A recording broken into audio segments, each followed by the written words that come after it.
Praise the lord. ఈరోజు దేవుని వాక్యము, ప్రార్థనా శక్తి.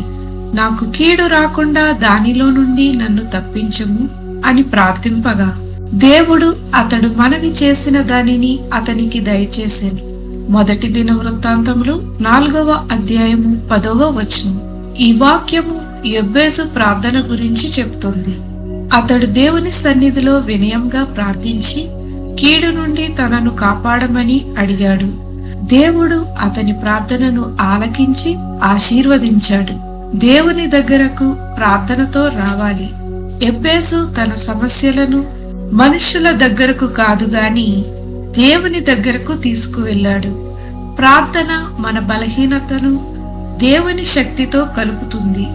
దేవుడు కీడు నుండి కాపాడగలడు. మన జీవితంలో అనేక అపాయాలు, శోధనలు ఉంటాయి. కానీ దేవుడు తన పిల్లలను రక్షించగల శక్తిమంతుడు. విశ్వాసపూర్వక ప్రార్థనకు జవాబు ఉంటుంది. యెబ్బేజు విశ్వాసంతో ప్రార్థించాడు. దేవుడు అతని మనవిని దయతో అంగీకరించాడు. నిజమైన విశ్వాస ప్రార్థన ఎప్పటికీ వృధా కాదు. మనము కూడా ప్రతి పరిస్థితిలో దేవునిపై ఆధారపడి ప్రార్థించాలి. మనలను కాపాడి నడిపించేది దేవుని కృప మాత్రమే. ప్రార్థన.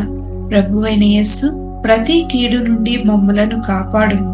విశ్వాసముతో నీ సన్నిధిలో ప్రార్థించే హృదయాన్ని మాకు దయచేయమని యేసు నామములో ప్రార్థించుచున్నాము తండ్రి.